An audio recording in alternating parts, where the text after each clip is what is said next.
Welcome to the dark world of scary stories. A place where every sound is a premonition of the unknown, and every shadow is a step into another dimension. If you're ready to open the door to the scariest secrets, subscribe to the channel and don't forget to hit the bell, because the scariest is yet to come. Turn on the light and let's begin. Shadows of Pripyat through the black skies, winds carried the sense of death and oblivion. The city of Pripyat, lying at the heart of the Chernobyl exclusion zone, remained empty, yet its above-ground world was filled with horrors hidden from human eyes. It was now a place where no humans had lived for a long time, and dark forces and monsters had filled every crevice. Pripyat had long been forgotten by people, but not by the dark forces that emerged after the catastrophe that changed the world forever. They waited, and they owned the city. The noise of forgotten vehicles still standing on the roads had no sound.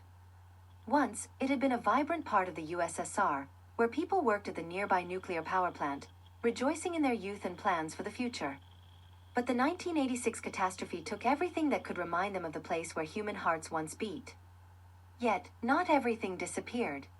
A part of what remained after the explosion, the unholy creatures, those who were not destroyed by radiation, became the new masters of the city. In the center of this city, amidst the ruined buildings and demolished residential blocks, lived a special creature, the most terrifying of them all. It was a shadow that moved with a sound like breaking bones under the weight of its enormous paws.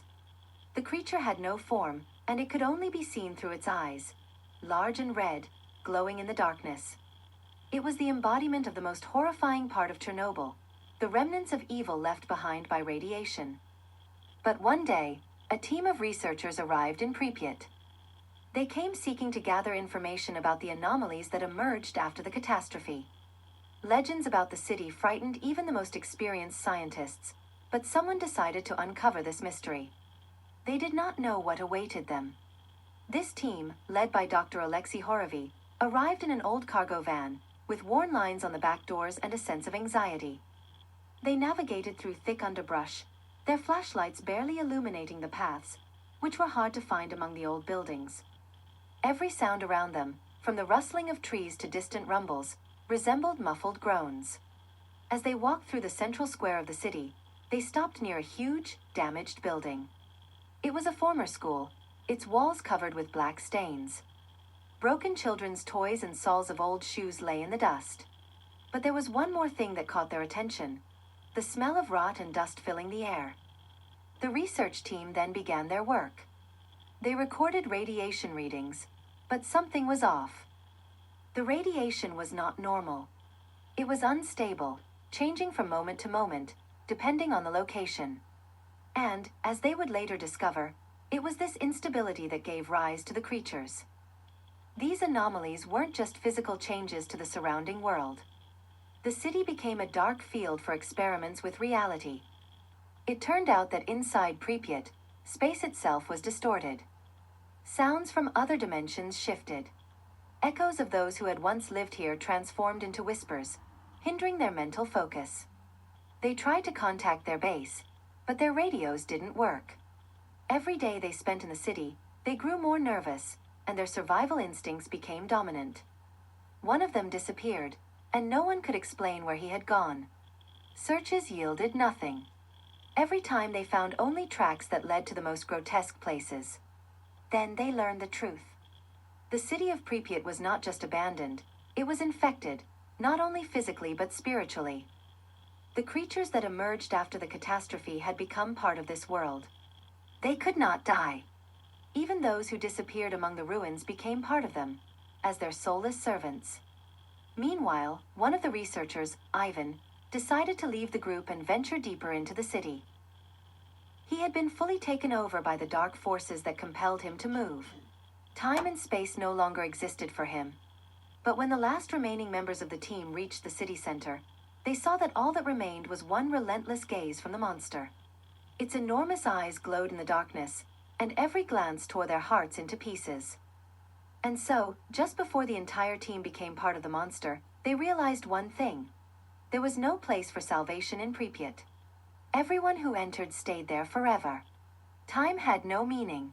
They stood in the central square of Pripyat, feeling their hearts pounding in their chests, as if trying to tear free. The shadows that stretched around them seemed alive. They moved differently from ordinary shadows. There was something terrifying here, something that came from the deepest depths of time. The concrete buildings, which had once been familiar structures for people, now appeared as grim monuments decaying under the pressure of the shadows. The air had become heavy, saturated with radiation and invisible forces that gnawed within this cursed place. Dr. Alexei Horrifying stood at the center of this unyielding emptiness, trying to gather his thoughts. His compass and radiation devices were not working. Everything was going wrong, not as they had planned. The feeling that they had fallen into a trap grew stronger, and their condition worsened. They couldn't leave because something was holding them here. The shadows grew closer. Yet Alexei felt that something still hadn't been uncovered, something much older and stronger than he could imagine. "What's happening to us?" asked Maria, one of the researchers, her voice trembling with fear. "We've become part of this place," Alexei replied, though he wasn't sure about his own words. "We've probably come too late to escape." As Alexei spoke, one of the shadows that floated in the air suddenly drew closer. The creature didn't resemble any animal or human. It was a silhouette, a dark mass with countless eyes glowing red, like searchlights, illuminating everything around. But it wasn't just a creature. It was part of the city itself. Something that had merged with the ruins, with the other shadows that had once become this matter. Alexei couldn't understand how it had happened, but he knew one thing. Everything they were doing was part of this nightmare. "You must go," he shouted, looking at his companions, though he himself didn't know what it meant. They started running, but the air thickened, like cement. Only their footsteps remained, echoing dully in the dead city. Sometimes it felt like they were returning to the same place they had already passed. The streets all looked the same, and even when they tried to change direction, they ended up back at the old school or in an enclosed yard. They felt that the city had come alive, that every step they took further bound them to the sinister force that silently watched them. As they struggled to escape the trap, something began to change. New monsters appeared on the horizon. These were not just bizarre creatures, but living constructs made from the debris of old buildings, broken machinery, metal, and stone, which became brutal robots. They moved like machines, soulless, and with every step, they grew more aggressive. Ivan, one of the team members, began to change. At first, it was barely noticeable. He quietly walked behind, constantly fiddling with old objects, as if collecting something from himself. Over time, his behavior became odd. He stopped talking to the others and more often spoke words that made no sense. "It's him," Ivan whispered, pointing at the largest building in the city, which looked like a fragment protruding from the darkness. Dr. Horrifying was so exhausted that he barely heard Ivan. His attention was fixated on the dark forces surrounding them, on the horrific images. Ivan kept repeating the same words, as if he found invisible threads between them and the place they were approaching. "It's him. He's coming back." And suddenly, from all that darkness, action began. The creatures they had seen earlier started moving in their direction, but now with a different purpose. They weren't just insisting that the team stay here. They wanted to make them part of this world. Time, space, and reality seemed to be twisted. The creatures began to absorb the air, as if they were trying to push them beyond this dimension. "Why can't you understand?" shouted Alexei, staring at them. The answer came a few minutes later when they were on the brink of their endurance. Suddenly, Ivan leaped forward, and his figure began to dissolve in the air, like something that had no form. He became part of that world. He became a shadow.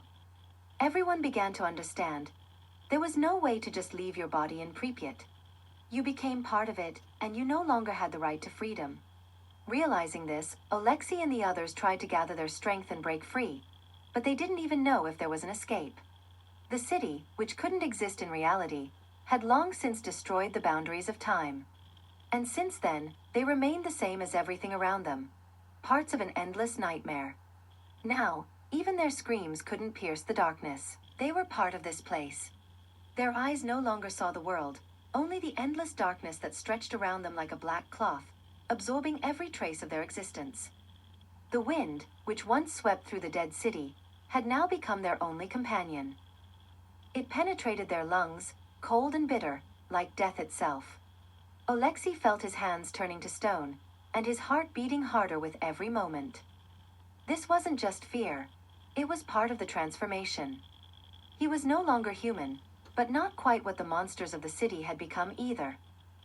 His body began to lose its former shape, becoming more transparent, as if it no longer belonged to him.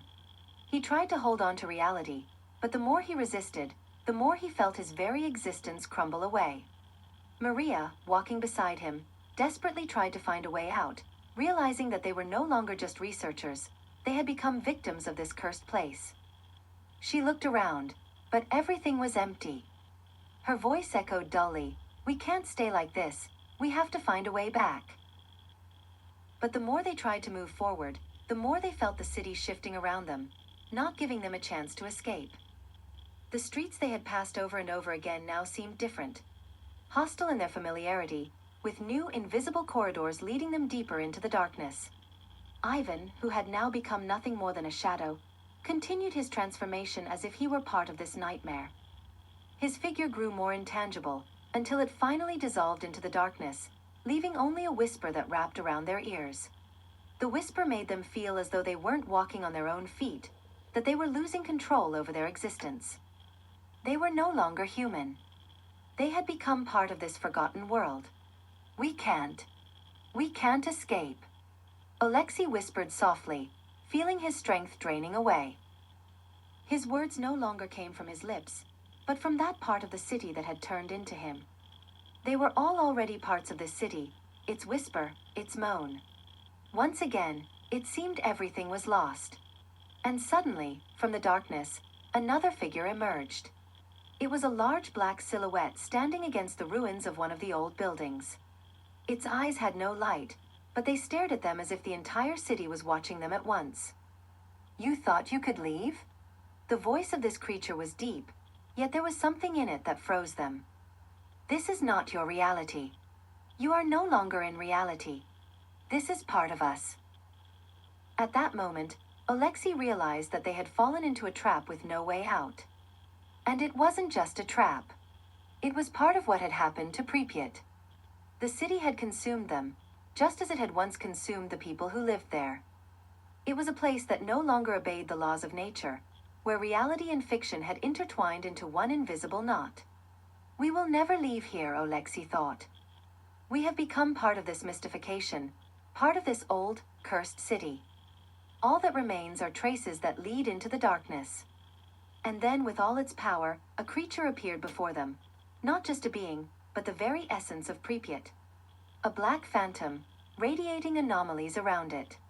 It was both reality and fantasy, a fusion of time, space, and shadows, living in every part of this cursed place.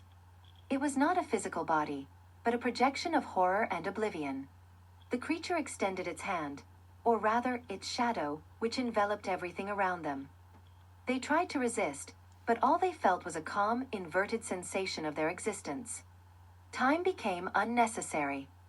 They could no longer understand where their body began and where the world ended. This was not just an end. It was the beginning of a new existence. Now they had become part of what they feared, but which had ultimately consumed them all. And when the creature's shadow surrounded them, they felt all their senses and thoughts suddenly dissolve into the endless sea of darkness. They became part of this infinite night.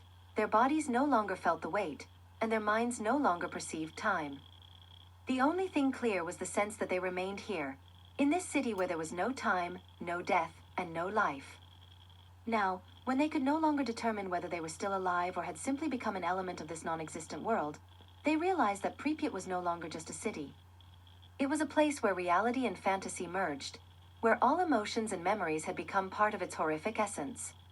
They were struck by the terrible silence, for now nothing could break it. Not a scream, not a movement, not even a thought. Everything had vanished into the emptiness of this world. The shadow before them seemed not to move, yet its presence felt heavier and heavier. It became part of each of them. Every breath, every memory began to merge with it. They began to dissolve into the darkness. Their minds no longer belonged to them. The city had turned them into its reflection, its formless perception of what was, what is, and what will be. They had become parts of something far greater than they could ever imagine. Yeah. No longer waste time, Maria heard.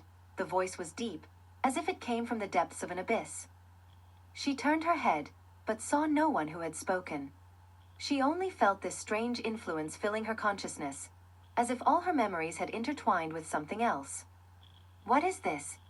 Alexei asked softly, no longer knowing if it was his voice or just an echo in the empty space. "You have become part of this world, as have all who came before you," the same voice spoke. Now Alexei understood. It was not just a voice. It was the very essence of Pripyat, breaking through his memories. The city had consumed them, and it would never leave any hope for escape. Everyone who had once come here had already become part of its endless spiral. And then, another creature rose before them. It was not exactly the same one that stood earlier, but it appeared just as monolithic, and formless mass consuming everything around it. However, this time it did not approach. It simply stood silently, studying them. The shadow of its eyes told many things, more than any words could. "Do you want to return?" the creature asked. Maria glanced questioningly at Alexei. They both felt that the answer to this question no longer belonged to them. They were already part of this place, and their consciousness was dissolving in the darkness. "We want to escape," Alexei said. His words sounded like empty sounds dissipating in the air. They no longer had the strength to make them leave this place. "But you have already chosen." "You chose to be here," the creature replied softly. "This place will not allow you to leave." They felt this confirmation penetrate them to the very bone. They could no longer understand whether it had all been just a terrible dream, or if they had truly become part of this unfathomable reality. Every memory of theirs began to merge with others.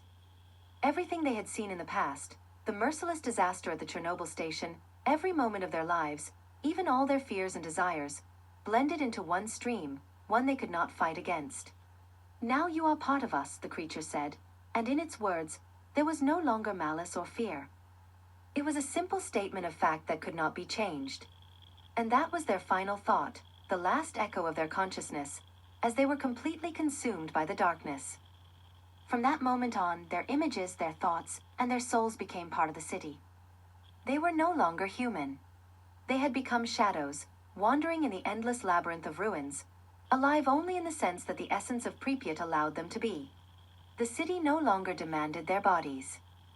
Now they had become part of it, scattered, stretched, merged with the infinite darkness and shadows that never leave this place. And they knew they would never escape. The shadow of Pripyat still pierced their consciousnesses, like a thin invisible thread that bound them to every street, every ruined building, every corner of this forgotten place. They couldn't say how much time had passed, whether they had been here for days or already millions of years. Time, like everything else, seemed to have dissolved into space. Their minds no longer had the clear boundaries they once used to define themselves. They had become part of this world, invisible like dust in the air, part of the chaos and shadows that lived in the ruined city. And although they felt that they had remained here forever, their inner voice never stopped. They still asked themselves if there was a chance to return. Was there hope?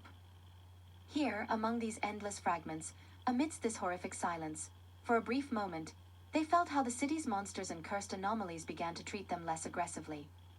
Somehow, deep within these shadows, another silhouette began to form, one that did not belong to this dreadful place. It was familiar, yet at the same time, completely alien. It was the image of a person who had once been part of this city but had not become part of it. This image appeared wounded, as if its soul was still fighting to escape this cursed place. Its eyes burned with unbearable light. Pain, sorrow, and despair merged into an invincible aura.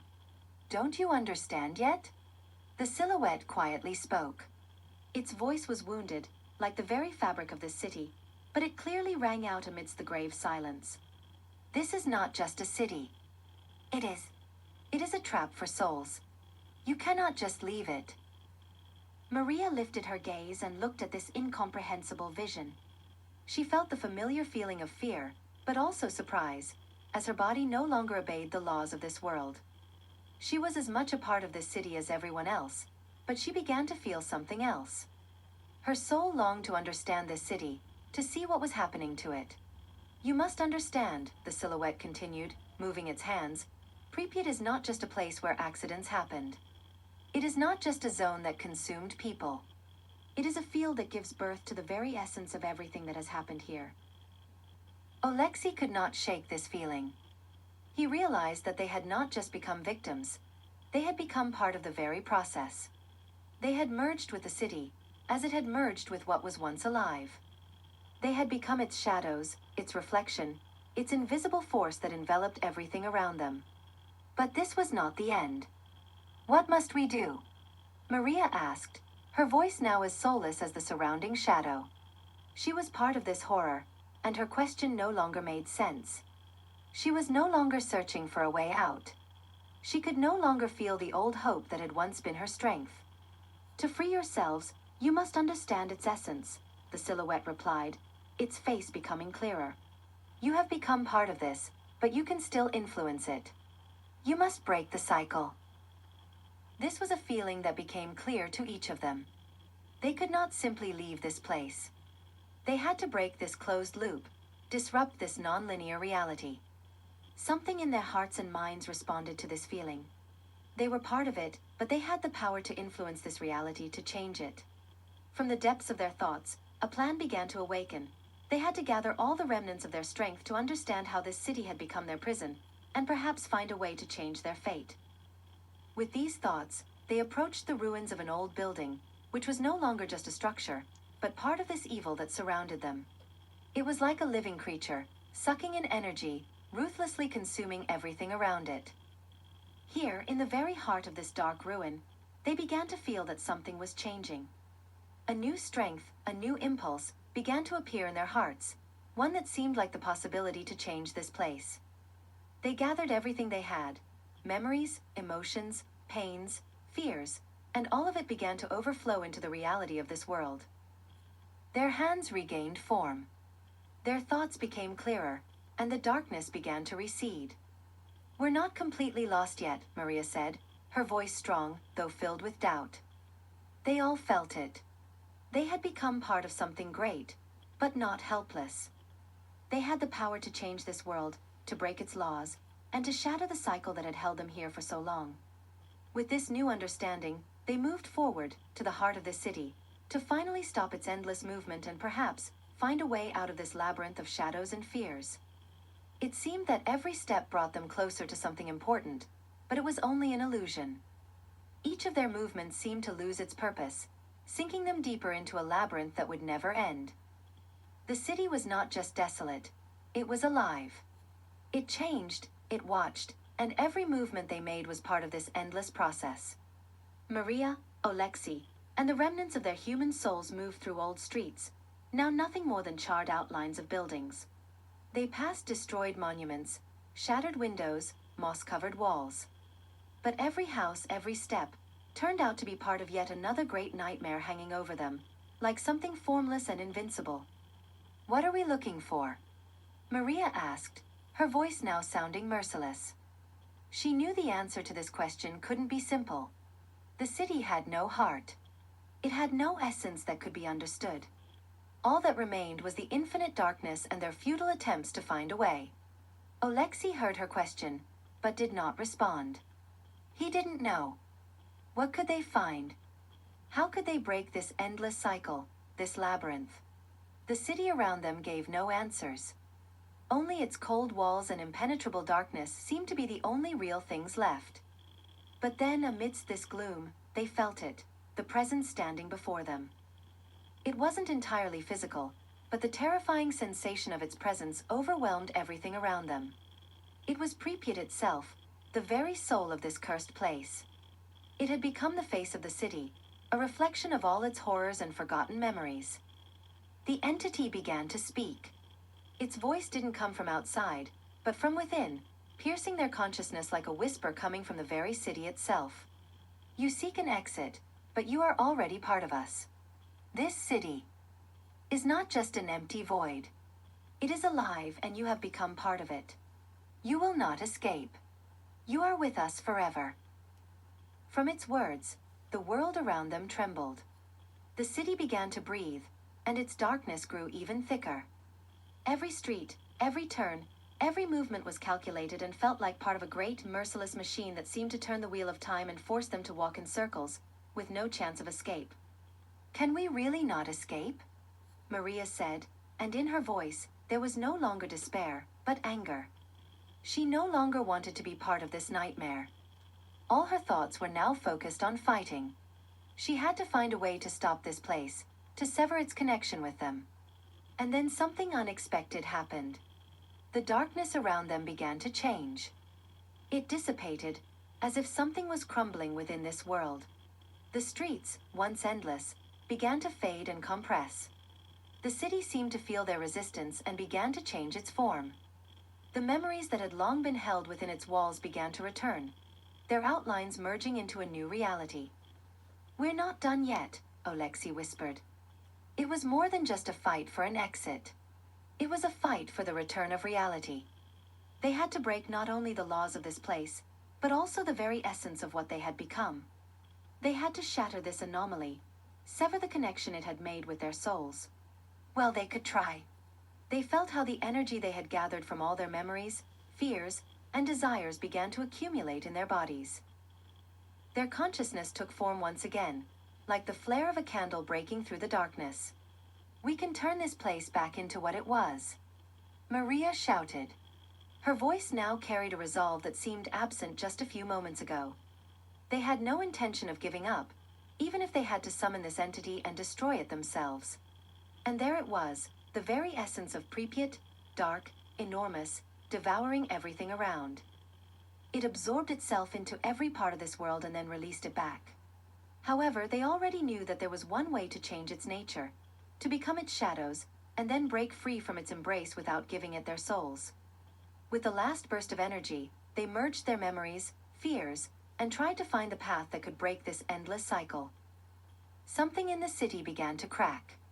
A light exploded, strong and bright like the flash of a nuclear explosion, and then the darkness consumed them. The city was no longer what it had been, and they had once again become part of the world. And so, as darkness once again envelopes you, we say goodbye, but not for long. Remember, the night is never truly safe.